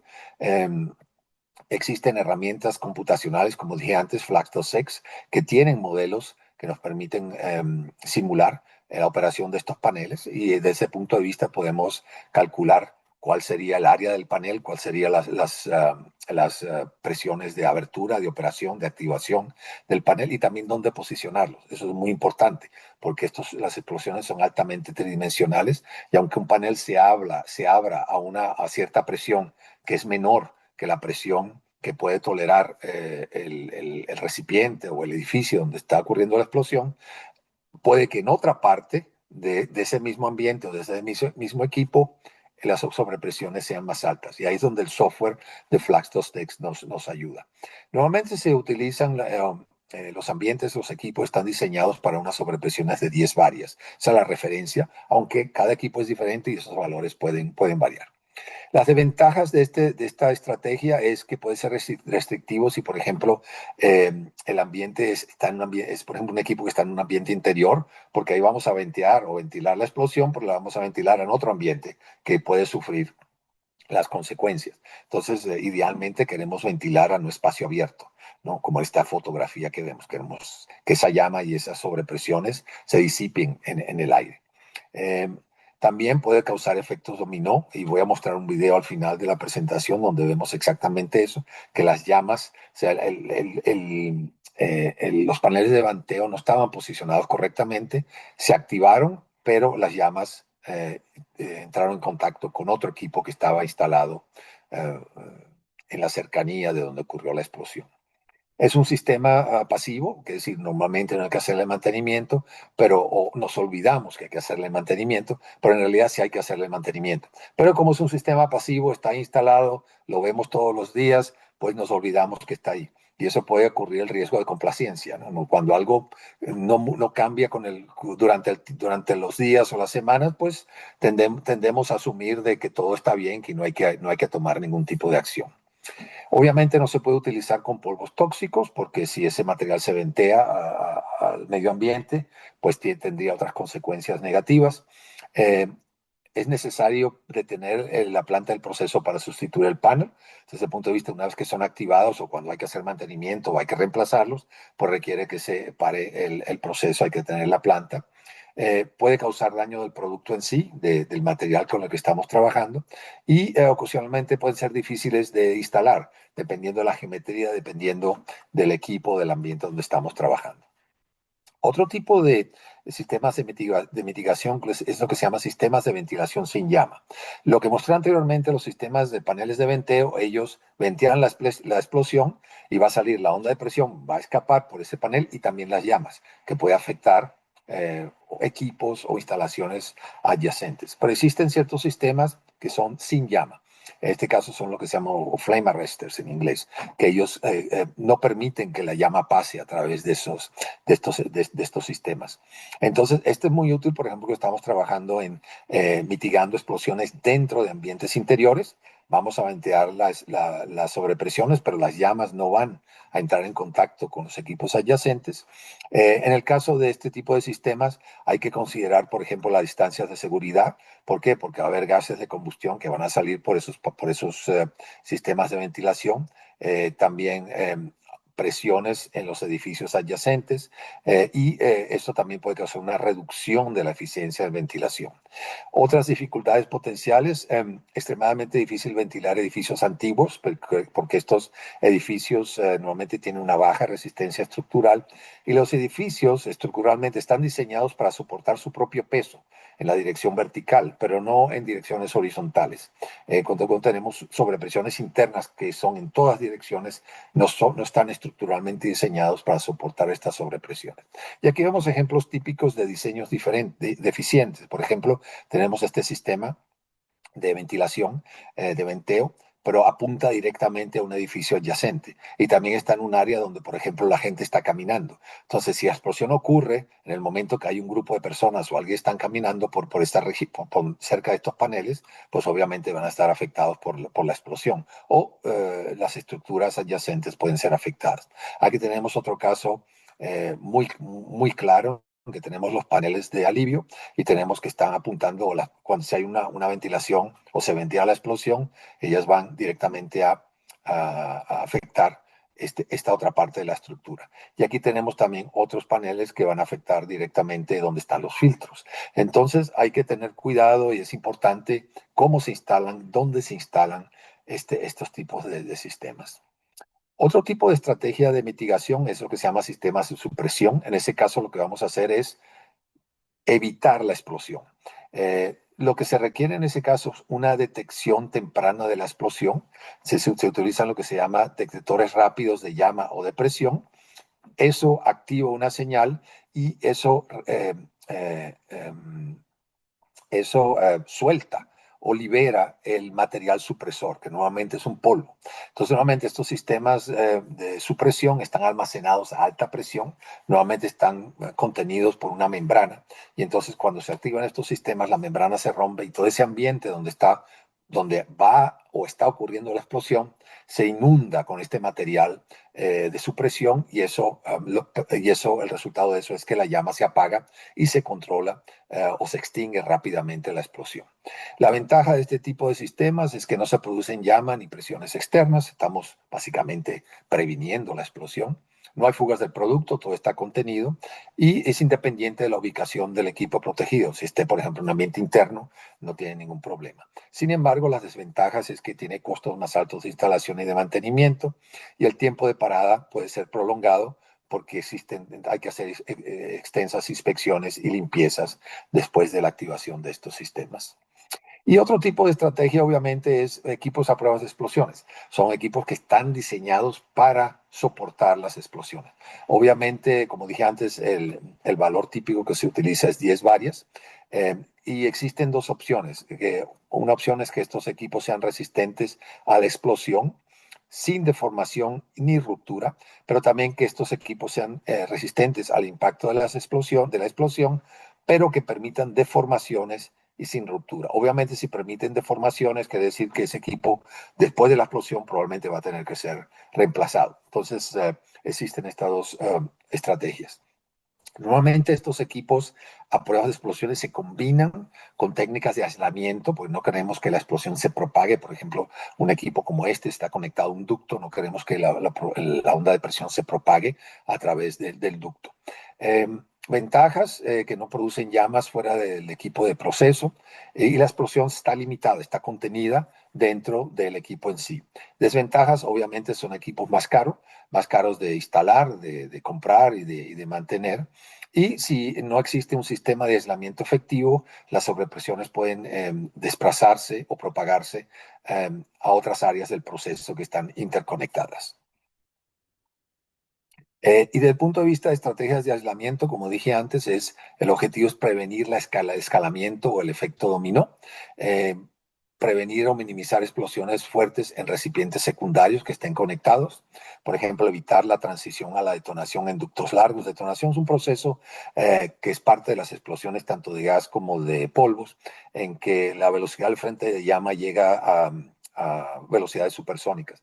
Y en estos casos, pues, las sobrepresiones resultantes son extremadamente altas. Estamos hablando de 10, 15, 20 varias. Y el resultado práctico es que son altamente destructivos. Es muy difícil o muy poco probable mitigar cuando existe una detonación. Entonces, por lo tanto, dentro de lo posible, queremos prevenir que aparezcan detonaciones. Eh, el objetivo es separar las áreas donde se aplican estas medidas preventivas y donde se aplican las medidas de protección. Podemos incluir lo que se llama un aislamiento parcial, en que se detiene la onda de explosión o la llama, una de las dos. Y la otra opción es un aislamiento completo, en que se detienen tanto la onda de presión como la llama. Obviamente, estos sistemas tienen diversos grados de complejidad y diversos grados de costo también. Eh, eh, Existen después dos categorías de estos sistemas. Tenemos los sistemas pasivos, en que son básicamente no tienen sensores ni unidades de control y simplemente reaccionan a la explosión. Casos típicos son las válvulas de aislamiento anti-explosión de cierre automático, como una válvula Ventex, una válvula de aleta, un caso típico, o válvulas rotativas o desviadores de explosión, que lo que tenemos son ductos que van a desviar la explosión hacia un ambiente abierto. Aquí vemos un ejemplo de uno de estos ductos. La otra posibilidad que sean sistemas activos. En ese caso se requieren sensores para detectar la explosión y unidades de control, y eso van a activar las barreras contra contra la extinción, y, por ejemplo, pueden ser válvulas de cierre forzoso, que es una vez que se detecta que está comenzando la explosión, se cierran estas válvulas. Nuevamente, el aislamiento es imprescindible y forma parte esencial de la protección, particularmente cuando tenemos sistemas que están conectados. Es necesario el aislamiento. Ok, entonces estas son las medidas más comunes de mitigación. Y entonces ahora, desde el punto de vista de ingeniería, ¿qué podemos hacer? Bueno, una de las técnicas que se utiliza más frecuentemente, como mencionó César, son los análisis de riesgos. Esos análisis de riesgos son mandatorios o son necesarios o son prescritos por normas. Como dijo César, ahora estas normas van a ser reemplazadas, creo que dijo la norma 660, que contienen todas estas normativas. Entonces, estas normativas o estas normas, ellos tratan tanto de la parte de prevención como la parte de mitigación. Y tenemos el diagrama de Corbatín, que me imagino ustedes ya lo conocen. Entonces, del lado izquierdo tratamos de prevenir el evento, tratamos de prevenir la explosión, y si ocurre, del lado derecho tratamos de mitigar o poner barreras para proteger contra esa explosión. Estos análisis de riesgo básicamente trabajan con una definición de riesgo, que es la probabilidad de que ocurra o que exista un resultado o una consecuencia inaceptable. Now, ese riesgo se calcula numéricamente como el producto de la consecuencia multiplicado por el chance, ¿no? Que ese evento ocurra. Cuando hablamos de consecuencias, nos estamos interesados en consecuencias para el personal, para los trabajadores, obviamente, y también para el equipo, para la estructura. Eh, es influenciable por muchos factores. Tenemos una gran cantidad de factores que pueden influenciar ese cálculo de riesgo, o que pueden influenciar el riesgo, y esa es una de las ventajas de estas metodologías, que vamos a combinar todas estas tendencias, que cada una jala el riesgo en una dirección, y vamos a ver cuál es el resultado combinable. Y es una metodología cuantificable, puede ser cualitativa o cuantitativa, pero es cuantificable. Tenemos un número o una categoría que podemos usar para tomar decisiones de ingeniería. Eh, En el caso de materiales peligrosos, normalmente las consecuencias se relacionan con la posibilidad de tener víctimas fatales porque se libera un material peligroso. Puede empezarse también, por ejemplo, en caso de que haya lesionados, contaminación ambiental. En el caso de los polvos, es necesario investigar las propiedades de explosión en un laboratorio de pruebas porque tenemos que saber cuáles son las consecuencias de ese material específico. Desde el punto de vista del proceso, también tenemos que incluir el tiempo de operación del proceso, procesos de trabajo, organización del trabajo y horario laboral. Por ejemplo, el riesgo es diferente si es durante el día o durante la noche, cuántas personas están en la planta en un momento o un tiempo específico. Eso va a afectar el cálculo del riesgo y también en qué parte de la operación estamos. Estamos en operación normal, estamos durante el arranque, estamos durante la parada, si hay desviaciones, por ejemplo, imprevistos. Caso típico, si viene un camión, por ejemplo, que choca contra uno de los equipos y lo rompe. Todo eso es considerado cuando hacemos este tipo de análisis de riesgo. Entonces, esto es un ejemplo típico de una matriz de riesgo que puede ser calculada usando esta metodología. Entonces, lo que usamos es en el eje Y tenemos la consecuencia, en el eje X tenemos la probabilidad. Entonces, cuando la consecuencia es baja, tiene consecuencias que no son severas y la probabilidad es baja, nuevamente es lo que se llama, estamos en el área verde, quiere decir que tenemos un bajo riesgo o que el riesgo es aceptable. Cuando son medias, pues ya estamos en el área límite y si la probabilidad es alta y la consecuencia es severa, entonces estamos en la región roja, donde ahí ya tendríamos que, por ejemplo, usar medidas de mitigación o medidas de reducción de riesgo. En ese caso, el riesgo sería inaceptable. Claro, todo esto eh, varía dependiendo de cada instalación y por eso es importante hacer ese estudio de riesgos para cada instalación en particular. Y le voy a mostrar un ejemplo de uno de los proyectos que nosotros hemos trabajado aquí en Gexcon, en que estábamos analizando el ducto que está conectado a una secadora. Entonces, este era el diseño original. Entonces tenemos aquí el ducto y tenemos, el ducto tiene un ángulo de 90 grados, es decir, hay cambia de dirección 90 grados directamente cuando sale de la secadora.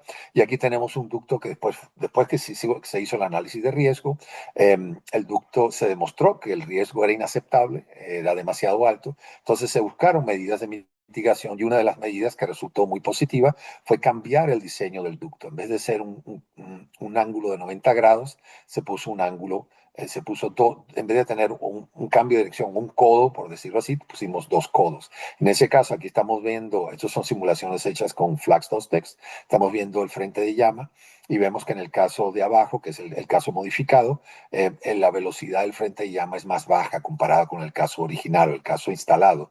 Y cuando la velocidad del frente de llama es más bajo, las sobrepresiones son más bajas también. Y aquí tenemos el valor de sobrepresiones a diferentes puntos dentro de esa área donde la secadora y el ducto. Y vemos cómo tiene un efecto positivo haciendo este tipo de análisis. Entonces, para darles un ejemplo de cómo puede ser utilizado el programa de FlaxDOS-Tex para para minimizar o reducir el riesgo.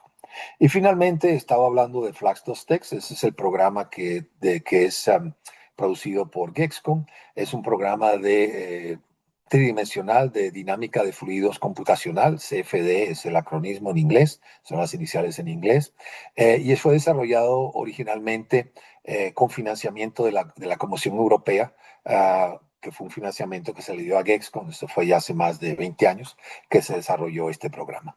Es la única herramienta comercial que existe para modelaje de explosiones de polvo. Incluye todos los procesos necesarios para calcular y modelar con precisión la combustión de polvos fluidizados. Entonces, estas son las propiedades físicas que normalmente nosotros medimos en nuestro laboratorio. El programa también tiene una base de datos de materiales típicos, pero nosotros recomendamos, dentro de lo posible, medir esas propiedades en el laboratorio. Y obviamente incluimos todos los procesos físicos, como por ejemplo las reacciones químicas, la combustión, transiciones de fases rápidas, transferencia de calor por radiación, y son procesos transitorios, turbulentos y compresibles.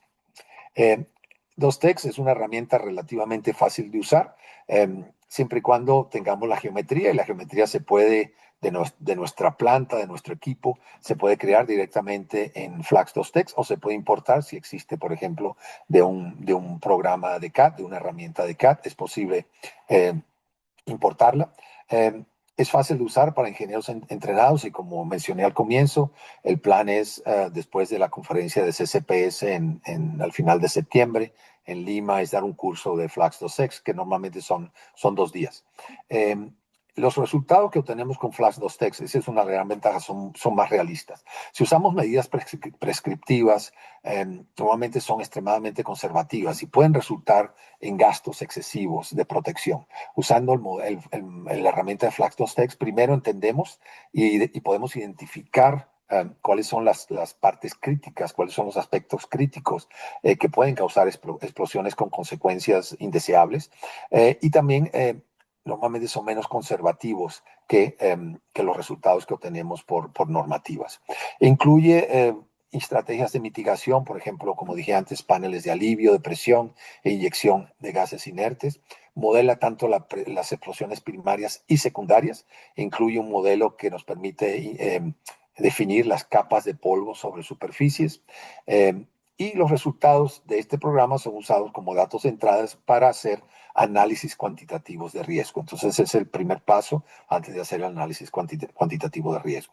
Y adicionalmente nos permite optimizar estrategias de mitigación. Por ejemplo, como dije antes, si vamos a instalar paneles de ventilación o de venteo, dónde poner esos paneles, cuál es el área requerida, cuál es la presión de abertura, todo eso es importante para garantizar de que esos paneles van a ser efectivos.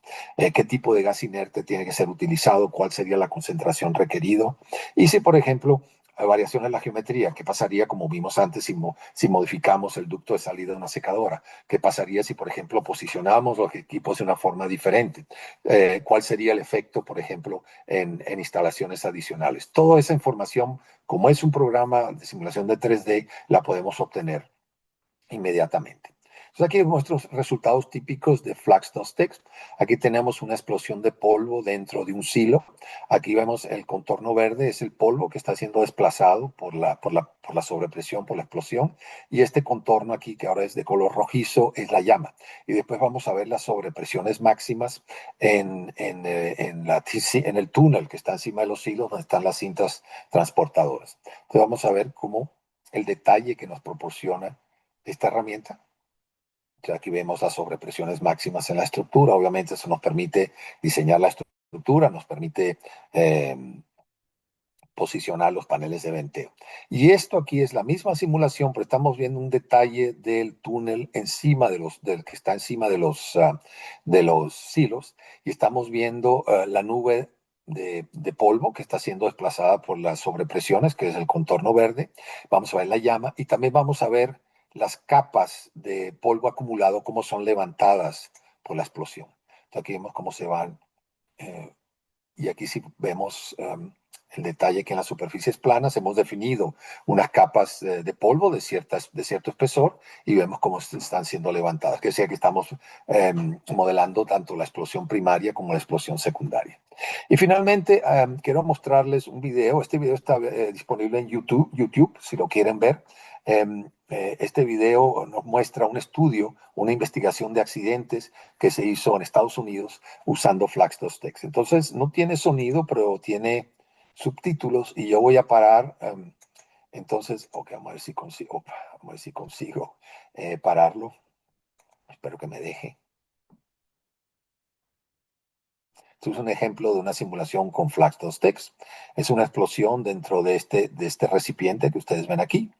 Y en este caso, lo que aconteció fue que teníamos los paneles de venteo, de ventilación, pero estos paneles de ventilación estaban apuntando, las llamas salieron y afectaron a instalaciones adyacentes. Entonces, ¿qué es lo que nos dicen estos resultados? Bueno, primeramente, que la trayectoria de la llama y la concentración de polvo y las sobrepresiones en las superficies nos muestra la trayectoria de la llama, la concentración de polvo y las sobrepresiones en las superficies de los edificios o de las instalaciones adyacentes. ¿Qué más nos muestra? Nos muestra aquí donde está la cinta transportadora, vemos cómo tiene un equipo que se quiebra y 2 segundos después de la ignición y los paneles de alivio a los lados laterales se activan 0.3 segundos después de la ignición. Eso quiere decir, es muy importante también que la explosión es un proceso físico transiente. Quiere decir que estos paneles van a ser activados a diferentes tiempos, dependiendo cuándo ellos sienten o les llega la onda de presión. Y eso va a tener obviamente una influencia en la efectividad de esos paneles. Como dije antes, dónde posicionarlos, cuáles son las áreas y las sobrepresiones de activación pueden ser simuladas con el FLAX y pueden ser optimizadas. Ok, aquí vemos más otra parte. Aquí vemos otra vez la explosión de más cerca. Dice importante darse cuenta que tenemos áreas de alta presión en esta pared de este edificio y también en áreas de acceso, donde potencialmente, por ejemplo, podía haber personal trabajando.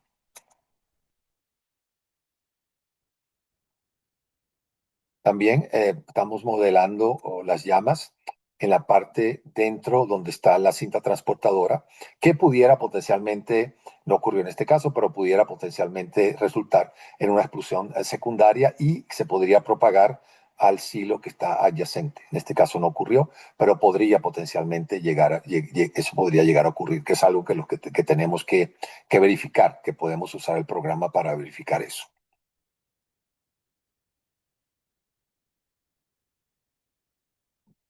Muy bien, entonces al final el mensaje final es que esta simulación nos muestra cuáles son las regiones o las áreas donde existen sobrepresiones altas, eh, qué edificios o estructuras podrían fallar estructuralmente debido a la explosión, áreas donde la llama impacta y que pueden sufrir altas temperaturas, eh, áreas también donde potencialmente se podría comenzar un incendio, porque si estas llamas entran en contacto con los edificios, con las estructuras y tienen materiales inflamables, eso podría causar un incendio en esos edificios. También nos muestra las zonas donde el acceso debería estar restricto, particularmente cuando el silo está siendo llenado o vaciado, y el potencial para explosiones secundarias. Muy bien, entonces para concluir, y me disculpan que creo que me he excedido un poco del tiempo, pero había mucho material que cubrir. Eh, las explosiones de polvo son un evento muy frecuente a nivel mundial. Como dije antes, se estima que una o dos explosiones de polvo ocurren diariamente en algún lugar del mundo.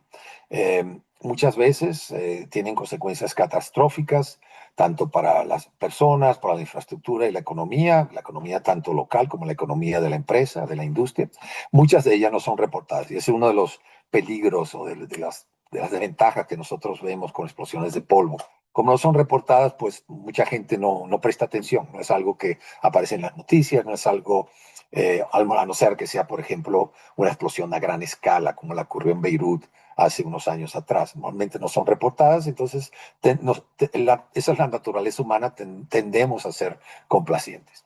Es importante entender que la física, los mecanismos físicos de explosiones de polvo han sido estudiados y están claramente establecidos. No hay misterio, sabemos cómo ocurren, sabemos por qué ocurren, podemos calcular las consecuencias de explosiones de polvo para una instalación específica, pero para hacer eso tenemos que saber cuáles son las propiedades de los polvos, saber cuáles son las fuentes de ignición y procesos de combustión y efectos de la geometría.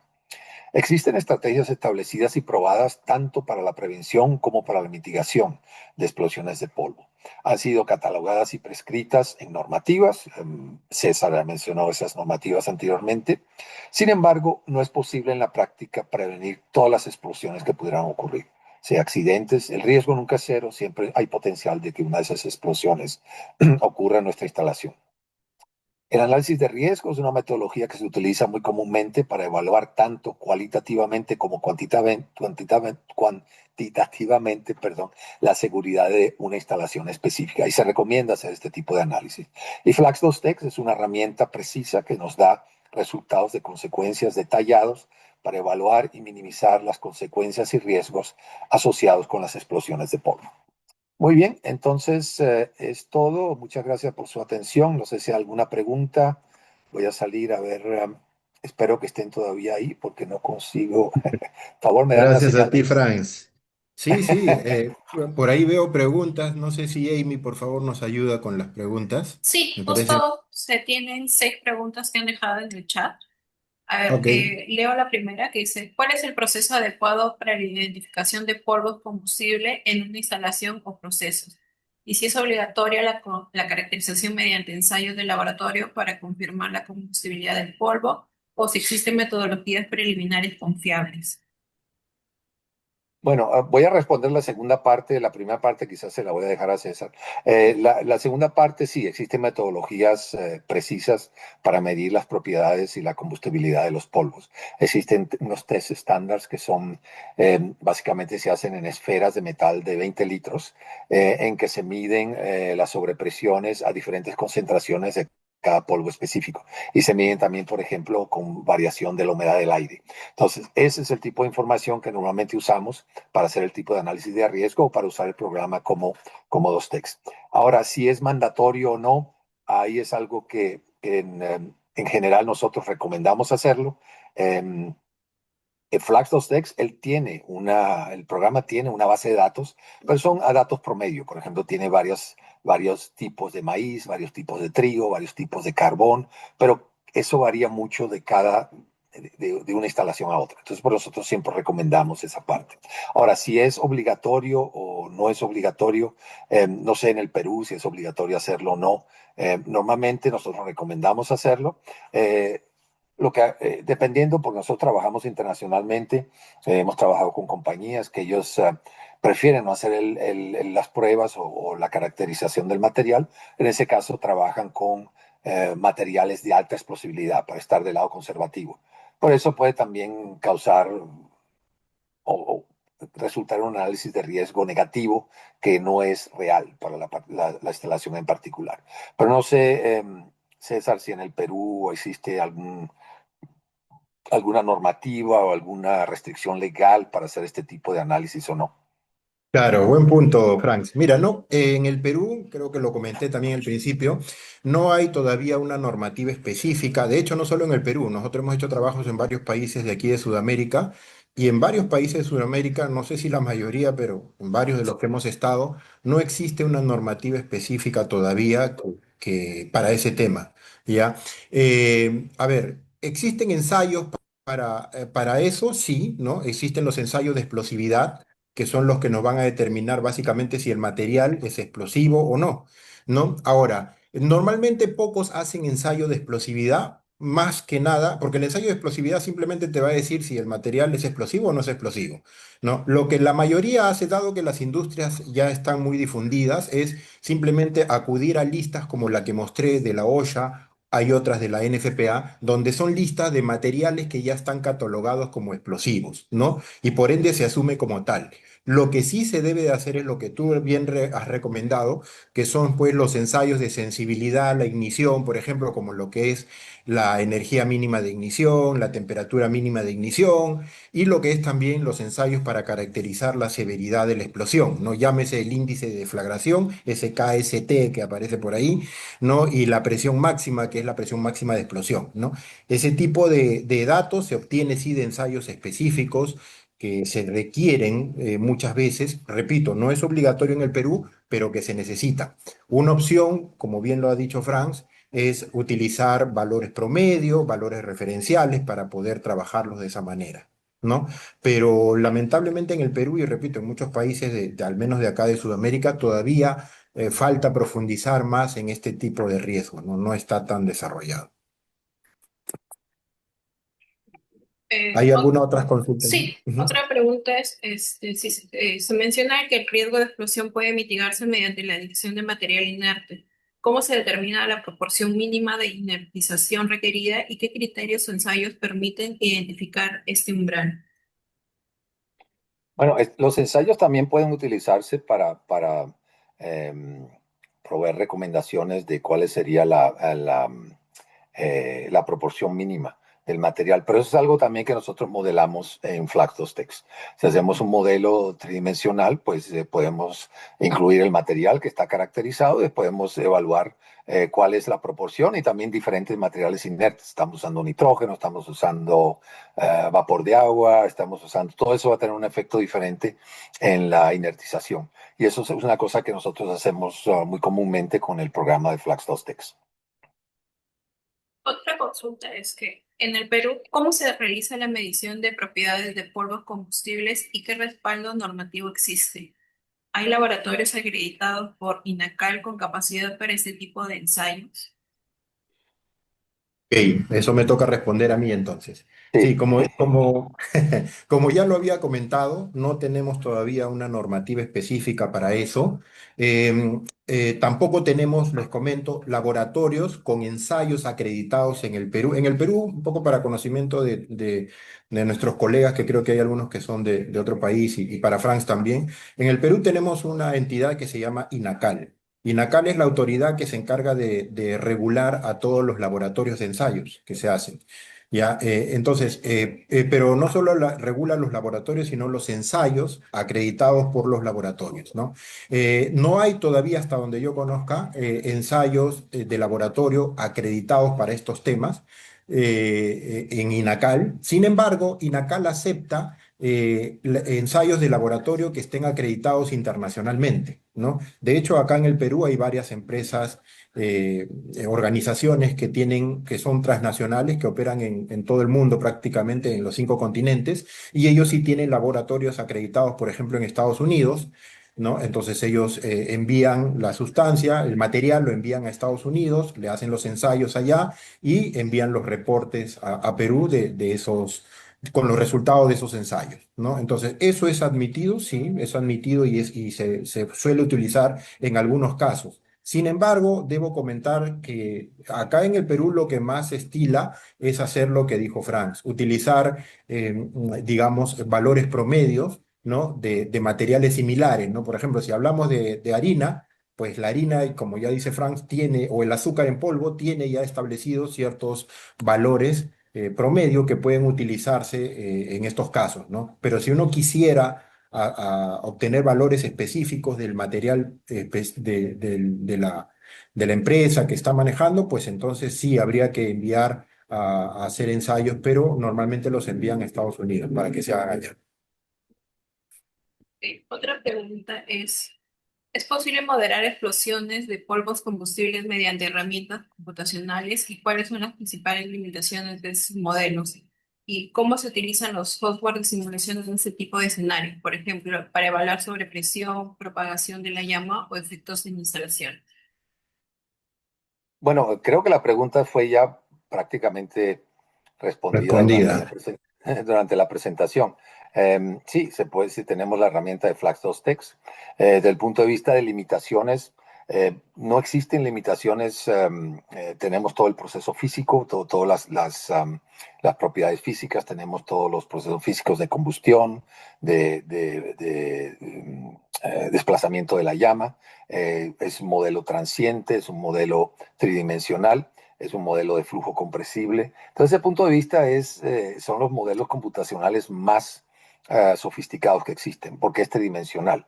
Existen otras herramientas, puedo mencionar FX, por ejemplo, que también tiene Kexcom, que son herramientas empíricas. Ese sí tiene más limitaciones, tiene más aproximaciones. Pero el caso de Flash2Text, como ustedes vieron en los videos que les mostré, pues uno modela su instalación en particular usando si uno tiene las propiedades del material, uno puede modelar una gran cantidad de escenarios y basado en eso obtener los resultados y como vieron también se pueden obtener las sobrepresiones, se pueden obtener dónde impacta la llama, las concentraciones de polvo, las temperaturas, todo eso se puede obtener de Flash2Text. Desde el punto de vista yo diría que limitaciones prácticas no existen, ¿no? Es simplemente poder tener, perdón, tener la geometría tridimensional, las propiedades de los polvos y modelar diferentes situaciones. No sé si respondí su pregunta, pero creo que creo que los videos que mostramos Sí, básicamente responden a esa pregunta. Y correcto. luego hay otra pregunta también, ya que va. Dice, para el desarrollo de un caso práctico, ¿qué información de entrada es indispensable? Propiedades del polvo, condiciones operativas, geométrica, parámetros de explosividad, entre otros, y qué nivel de detalle se requiere para obtener resultados confiables. Bueno, nosotros normalmente todo lo que está citado ahí en la pregunta se utiliza como dato de entrada para, para la herramienta. Em, Normalmente nosotros, nuestra recomendación es todos los detalles, la geometría de más de 5 o 6 centímetros o mayores tienen que ser incluidos en el modelo. O sea, necesitamos una geometría detallada. Eh, y, por ejemplo, en lo que se refiere a condiciones operativas, bueno, tenemos que saber, por ejemplo, qué cantidad de material está almacenada para estimar la nube de polvo. Normalmente hacemos análisis de sensibilidad, nosotros consideramos diferentes tamaños y diferentes concentraciones de las nubes de polvo, porque eso es un material, eso es un dato que varía dependiendo de la operación, y normalmente vemos cuál sería el peor caso. Y también, basado en las condiciones de operación, podemos estimar cuáles son estas nubes de polvo y también podemos estimar cuáles son el espesor de las capas de polvo que se pueden acumular y que pueden resultar en explosiones secundarias. Entonces, básicamente, sí, todo lo que está incluido ahí es usado para usar en los modelos de Flax 2X. Disculpa, estoy perdiendo la voz. Muy bien. Sí, serían ¿Alguna las otra pregunta? preguntas. También hay un participante que pregunta, ¿existen licencias de prueba con el fin de conocer más el programa? ¿O si el curso será certificado o es un curso gratuito para conocer la herramienta? Esa pregunta se la voy a dejar a César. Sí. Lo de la licencia de prueba, sí me ayuda, Frank. ¿Hay licencia de prueba? Creo que no, ¿no? Bueno, normalmente podemos dar una licencia a prueba después Del de venir al curso. entrenamiento. Sí, Correcto. Sí, justo porque iba a no comentar tiene sentido dar una licencia de prueba a una sí, persona que no ha sido entrenada, que porque no no lo va a conoce. poder usar. Así es. O Sí, sea, correcto. Bien. Bien, un poco comentarles. Estamos todavía por definir porque comprenderán ustedes, bueno.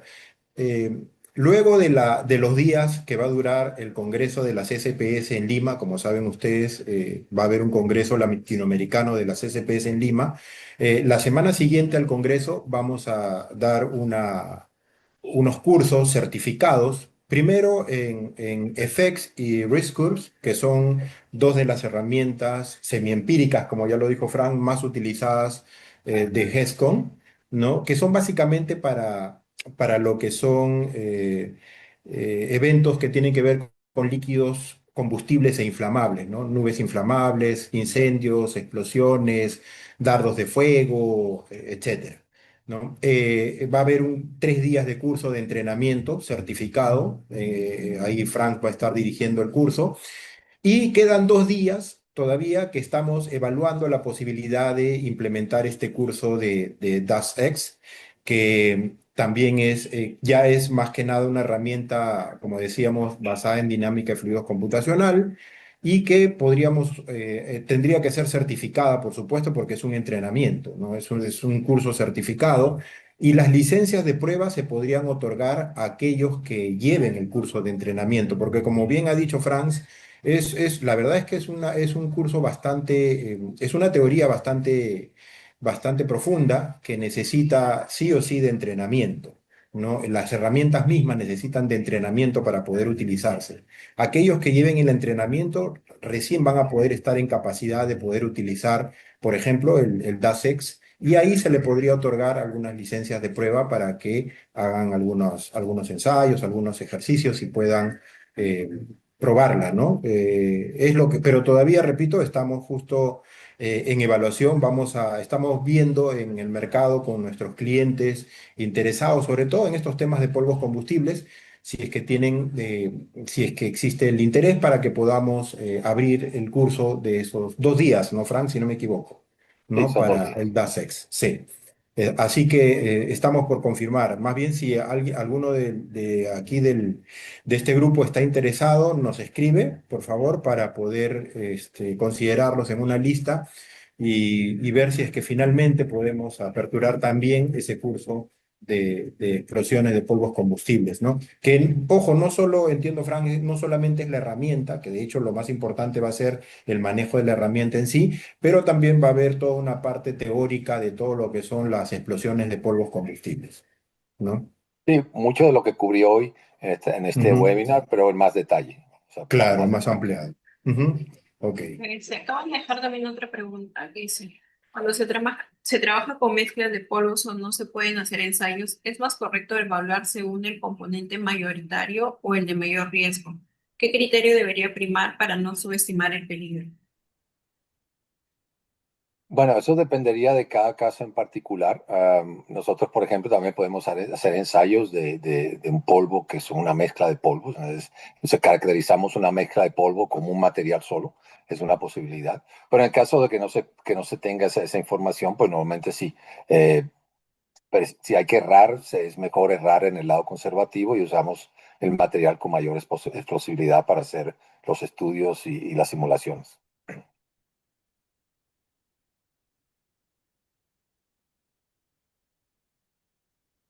Ya no es más. Lo que sí también Ok. comentar, alguien preguntó si es que se podría compartir la presentación. Lo que sí mencionarles es que el día de mañana más tardar se va a estar compartiendo un link de YouTube de todo el webinar en el LinkedIn de GINSA. O sea, por ese medio pueden acceder a este webinar completo. Sí, correcto. Un punto que también no quería olvidarme, es que ahora, aprovechando, ahora en mayo se va a realizar un congreso también aquí en Lima, Perú, que es el Expo Fuego. Si mal no recuerdo, creo que es el 13 y 14 de mayo. Es en Lima, Perú, el Expo Fuego de Lima, de Perú, donde también la alianza de GIMSA y Hexcom vamos a estar presentes. Vamos a estar con un stand los 2 días del Expo Fuego. Vamos a llevar estas herramientas, estas y otras herramientas. Vamos a tener ahí un módulo disponible para aquel que quiere interactuar un poco con cómo se manejan estas herramientas. Va a haber un profesional entrenado acompañándolos para que los asista más o menos viendo cómo se maneja esto. También vamos a tener dos charlas. Una charla a cargo de Sonia Pérez. Lastimosamente para mayo no puede acompañarnos Franz. Franz está con otras ocupaciones en esas fechas, pero viene Sonia Pérez, que también es una profesional muy capacitada de GESCOM, que va a encargarse de acompañarnos esos 2 días del Expo Fuego, y ella también va a dar una charla, pero sí más ligada a lo que es ya no tanto polvos combustibles, sino a lo que es básicamente el tema de los líquidos inflamables, ¿no? Los dardos de fuego, los incendios, las explosiones, incluso las nubes tóxicas, etcétera.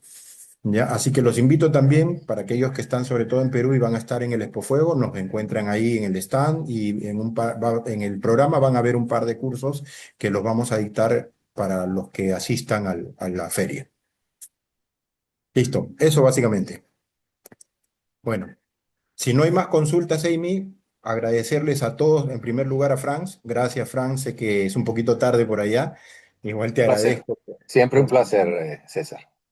Te agradezco por tu tiempo. Ya nos estaremos viendo ahora para septiembre, si mal no recuerdo, que es el Sí, congreso de las SPS que vas a venir. Así correcto. que ya, sí, y a todos los asistentes también muchas gracias por su tiempo y su buena disposición por este webinar. Vamos a estar comunicando próximos webinars para este año, no solamente este, hemos comenzado con este, pero van a haber otros más que vamos a estar eh, también dictando a lo largo del año. Listo. Gracias por todo. Muchas gracias. Hasta luego. No, Gracias por su atención. cuídense. Nos vemos. Chao. Hasta luego.